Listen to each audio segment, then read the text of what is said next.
May pahayag po dito si Lorna Kapunan tungkol po dyan sa sino ba dapat ang nagbibigay ng, sino ba dapat yung nagpapakita. Kasi,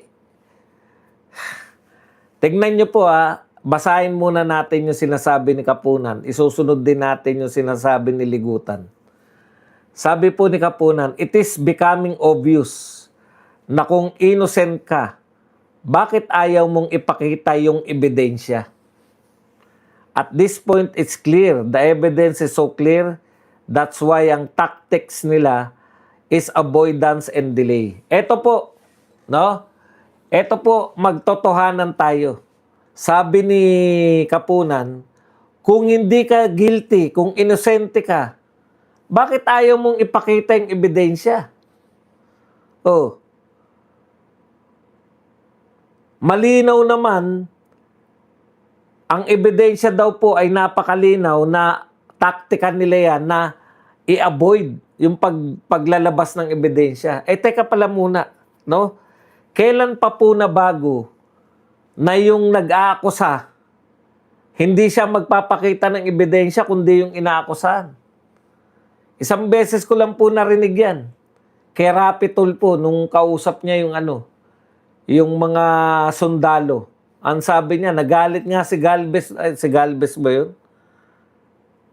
Si Galvez yata. Sinabi niya, patunayan niyo po na hindi kayo korap. Okay lang yun kasi hindi naman abogado si Rapi Tulfo. Pero ikaw, Lorna Kapunan, abogado ka eh. Kailan pa po na ang magbibigay ng ebidensya ng kanyang pagiging inosente ay yung sinasakdal? Kayo nagbintang, kayo po magpatunay na guilty talaga si BP Sara. Kayo magpatunay, yung ebidensya nyo, ilabas nyo. Oh. Kasi, ganito pala. Kung gusto ko pala yung tao na maparusahan, ayon dyan sa sinasabi mo, Lorna Kapunan, halimbawa, may galit akong tao. Sabihin ko, magnanakaw ka. Ninakawan mo ko. Sige nga, patunayan mo nga na hindi mo ko ninakawan. Hindi po talaga makakasagot yung inaakusahan mo eh. Ikaw magnanakaw ka. Patunayan mo na hindi ka magnanakaw. Anong klaseng katwiran yan? Kayo po ang nagbintang kay BP Sara na may anomalya. Bakit po hindi kayo maglabas ng ebidensya na ninakaw nga ni BP Sara yung mga pondo na yan? Lumalabas na po ngayon. Lahat po alam na, mga senador, makinig po kayo. Alam na mga tao na walang patunay na si BP Sara ay nagnakaw. Alam na mga tao na wala po silang nilalabas na ebidensya. In fact, sabi po ni Wamil, wala pong ebidensya na si BP Sara, binulsa niya yung mga pera na yan. Yung confidential fund na yan. Bakit po, bakit po kinakailangan si BP Sara ang maglabas ng ebidensya? Hindi ko talaga maintindihan eh. Sabi nyo nung una, mabigat ang ebidensya. Naalala nyo po? Bago magsimula tong trial, ang lalakas na pinagyayabang nila rin doon. Ako, talagang sa tindi po ng mga ebidensya namin. Ngayon po, ano po ang lumalabas? Si BP Sara po palang pinaglalabas nila na ebidensya. Pag hindi raw naglabas si BP Sara, guilty siya. Ano po ilalabas na ebidensya ni BP Sara? Meron ba naman inakusahan mo kung magnanakaw? Ano yung ilalabas kong ebidensya? Ako nga inakusahan mo, ako pa maglalabas ng ebidensya ko? Paano ko ilalabas na hindi ako magnanakaw? Hindi ko nga alam kung bakit mo ako inakusahan in the first place. Sabi po, pwede nga pong hindi maglabas ng kahit na pwede nga pong hindi sumagot yung inaakusahan, pwede nga pong dehin bukiki. Dahil hindi niya naman kinakailangan patunayan na siya ay isang magnanakaw o isang kriminal. Ang magpapatunay po niya, yung nagbibintang. Okay. Congratulations kay Alex Ayala. Natapilok na yun. Akala ko nga matatalo na eh. Ito po ang sinabi naman ni Ligutan. Magugulat ka talaga sa mga utak ng mga to. Kung anong meron. Sabi naman po ni Ligutan, defense must prove Sara Duterte did not pocket secret funds. Paano po patutunayan ni BP Sara na hindi niya ibinulsa yung confidential fund? Ano pong patunay ang gusto niyo sabihin?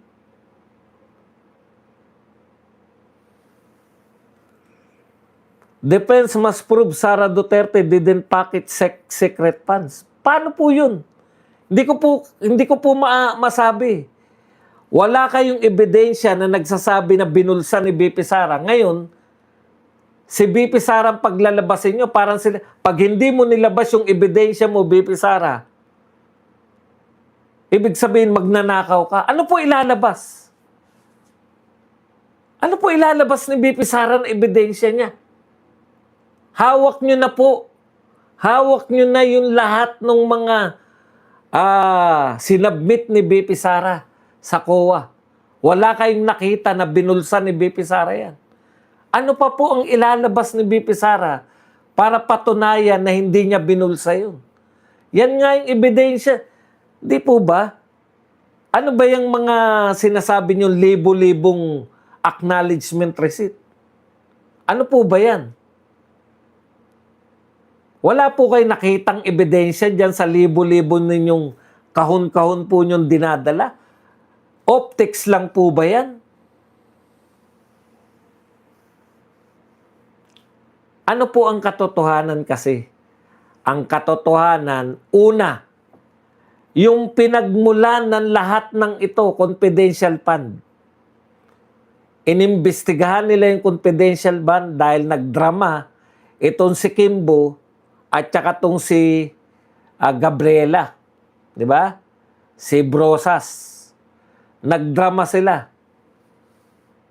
Totoo po ba na 17 days ginastos ng ating Vice President ang 125 million confidential funds? Hindi po 17 days. 11 days lang po. Ha? 11 days lang? Aba, paano nangyari yun? Kinakailangan natin mag-imbestigasyon. Tapos po, hiningi po ninyo lahat ng papeles na hiningi ng COA kay Vice President Sara Duterte o sa Office of the Vice President. Hawak na ninyo, may kopya na kayo. Wala po kayong nakita. So una po na patunayan, 11 days, hindi illegal. Sunod nilang binanatan, after ng 11 days, nanawa na yung tao sa 11 days nila. May nakita sila ron sa paghalongkat nila ng ebidensya, Mary Grace Piatos. Pakita lang po natin kung ano po ang mga drama. Nagdrama na naman sila. Lahat na, Mary Grace Piatos, Mary Grace Piatos. Si Tabingi, na ayaw magpatawag ng Tabingi dahil kakasuhan niya raw yung mga magtatawag sa kanya ng Tabingi. May dala-dala pa na Mary Grace, ang laman ay Piatos. Drama, di ba? Palabas. Meron pang ginawa sila. Nagpunta sa NSO. Ano na ba yan ngayon? NSO na? National Statistics Office. Yung kuhanan po ng mga birth certificate. Inalam po kung meron bang Mary Grace Piatos doon. Wala. Headline na naman. NSO, walang Mary Grace Piatos na ipinanganak sa Pilipinas. Puta, headline na naman. Drama na naman. Banat na naman ng katakot-takot. O PSA na pala ngayon yung NSO. PSA. Oh. Ano po ang patunay ngayon? Ano po ang sinabi? Pwedeng hindi po pinagbabawal ang alias. Hindi po sinasabing inaalaw, hindi po sinasabing pinagbabawal. Pero sa kasanayan po ng mga marurunong po dyan sa paggastos ng confidential fund, inaalaw po. Hindi po ipinagbabawal ang paggamit ng aliases. So, hindi na naman illegal yung Piatos. Yung Mary Grace Piatos, hindi na naman po illegal. Badong, kahit hindi illegal, sikat na sikat yan. Baka ang laki ng binigay dyan. Baka daan-daang bilyon ang nakuha ni Mary Grace Piatos. Magkano ba ang binigay kay Mary Grace Piatos? 70,000. Puta, 70,000?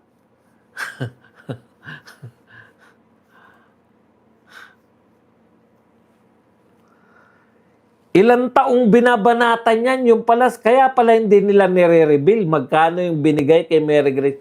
Kaya pala wala pong mga bilang o wala pong presyo yung mga pinamigay. 70,000 lang pala. Ang laki-laking usapin, 70,000 lang. Yung lumabas po sa imbornal na babae, binigyan ng 80,000 eh. Walang kumwestiyon eh.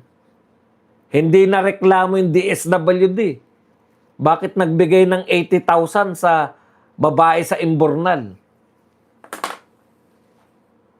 Yung taga Viva Max. Tip, 250,000 ang tip. Puta, kung 250,000, magkano kaya ang binayaran na bill? Kasi tip, mas maliit yan sa bill eh. Pwera na lang. Ito, pwera na lang, di ba? Siyempre, ganito po yan eh. Kunwari ang bill nyo, 1,800, di ba? O sige, sa inyo na yun, huwag nyo na akong suklian. 200 yung tip. Small time lang kami. Hanggang 1,800 lang. Hanggang 1,800 lang yung bill namin. May pulutan na yan, tsaka beer. Ganun po mga, no? Kung tip lang po yan, yung 250,000, kung tip lang yun, mga milyon po ang ginastos dyan. 2 milyon ang ginastos dyan. Pwera na lang, ito yung pwera na lang eh. Kung dinidiskartehan mo yun. Di ba? Kasi kung ako nagbayad, sige, sa'yo na lang yung sukli. Di ba? Doon sa waitress. Kasi hindi ka naman, pag nag-table ka, hindi aabot yung 1,800 mo. Yan yung waitress na pag dumadaan, wala lang. Sa madaling salita, mga milyon yan. Pwera na lang kung dumidiskarte ka, kaya galante, di ba? Ibang usapan yun. Kunwari, ang bill nyo 100,000 lang, tapos ang tip mo sa kanya 250, talagang malulula yung chiching na yun, di ba? Anyways, balik po tayo sa realidad. Ang binigay kay Leni Robredo, walang umaangal, 500 million. Hindi po pampatayo ng Jesse Robredo kung ano man yun. Pampaayos lang, 500 million. Grabe naman. Naayos ba? May nag-accounting ba nun na totoo ngang 500 million yung ginastos doon? Sa madaling salita, mga kapatid, dahil wala po silang maipakita sa libo-libo, kahon-kahon na papeles ng mga confidential fund, wala po silang nakitang illegal na ginawa. Hindi naman po criminal act yung sinasabi nilang notice of disallowance eh. Notice nga lang eh. Alam niyo ba yung notice? Hindi ano yan. Hindi kami payag dyan sa binili mo na yan. O isoli mo ba? Parang hindi po talaga siya reklamo. Parang ganito lang po yan. Pinabilin mo ng beer yung anak mo. And dinala Red Doors. Anak, beer ang pinabibili ko sa'yo. Pilsen ang ibig sabihin nun, hindi Red Doors. Ganun lang po yun. Isoli mo to. Yun lang po yun eh. Ang notice of disallowance, isoli lang. Hindi po siya Hindi ka po makukulong dyan. Wala pong kulong yan.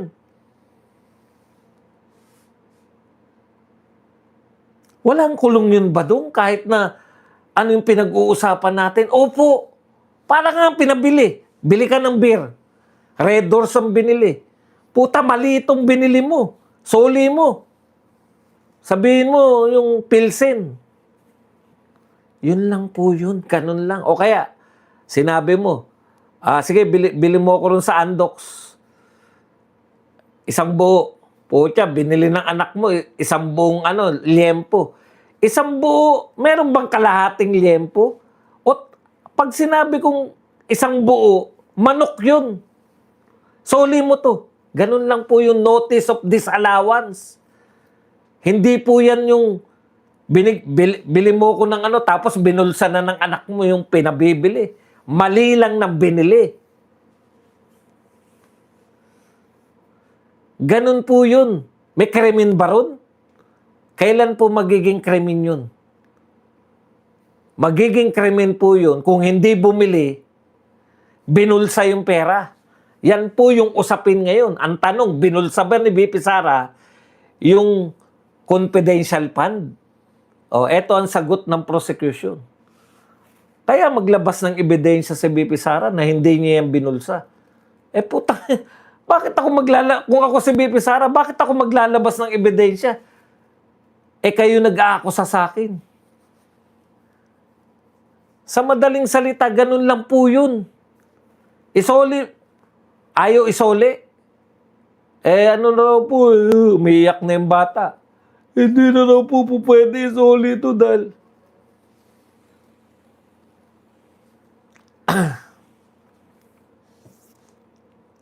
okay. Maganda yung tanong niya Yung sinabihan ba na scammer si VP Sara? Ano po sabi ni Justice Tiam? Pwedeng i-contempt yun. Pwedeng hindi pinagsabihan ng presiding officer. Alam po ninyo, nung panahon ni Miriam Santiago, nakipagtalo sa kanya, kumontra, para magkaroon lang kayo ng ideya, no? Miriam Defensor Santiago, may testigo sila, kumukontra. Bakit po kumukontra sa kaalaman ni Miriam? Parang pinagtalunan nila yung batas Kasi dati pong justice ng Supreme Court, si Carpio, yung babae, yung kalaban din ni Digong. Nakalimutan ko na kung ano yung pagtatalo nila ni Miriam. Judge lang si Miriam, hindi presiding officer. Senator judge lang. Ang presiding officer nun si Juan Ponce Enrile, Senate President. May pinagtalunan sila. Magaling sa batas yun dahil dating Supreme Court Justice at saka Ombudsman. Nagtalo sila. Pinagalitan ni Miriam. Pero bandang huli, nag-mea culpa. Di ba? Natatandaan niyo yun? Mea culpa. Nag-sorry. Kasi alam nila na judges yun. Kahit kahit na tama pa siya, hindi po pwedeng ang testigo ay makipagtalo sa judge. At dahil dati siyang Supreme Court Justice, alam po niya yung protocol. Hindi po pwede na makipagdebate ang isang testigo sa Kaya ang dami pong mali sablay nito Ang pinakaunang sablay, bakit po may waling-waling na dekorasyon? Samantalang, hindi naman po to, pwede po magkaroon ng waling-waling. Kung ang presiding judge, hindi pala judge, kung ang presiding officer ay yung Supreme Court Justice, at yan po ay nangyayari lang, kaya nariyan po, dahil Senate President siya hindi lang pwede mag-preside yung Senate President pag ang ini-impeach o ang nakasalang sa impeachment court ay presidente ng Pilipinas. Yan po ang una. Ikalawa ito. Pinayagan niya na tawaging scammer si BP Sara. Pinabura niya. Pero hindi niya pinagalitan man lang. Hindi niya man lang binigyan ng warning o kung ano. Nadadaan ni Lorna Kapunan sa patawa eh. Pwede kayong pagalitan. Kaya yung sinasabi nila ni Auntie Claire, na dapat daw hindi nakikipagtalo si Amy Marcos sa mga testigo dahil siya ay judge. Baliktad po. Dapat ang hindi nakikipagdebate yung testigo sa judge. Judge po yan. Eh. Meron ba kayo nakita na yung testigo nakikipagdebate sa judge sa lahat ng korte? Dito lang po.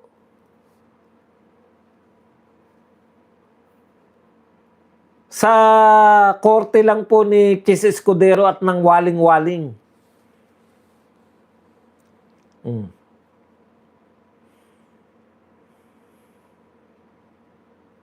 Kaya ang dami pong kapalpakan niyang nangyayari niyan eh. Okay, dito po tayo kay ano.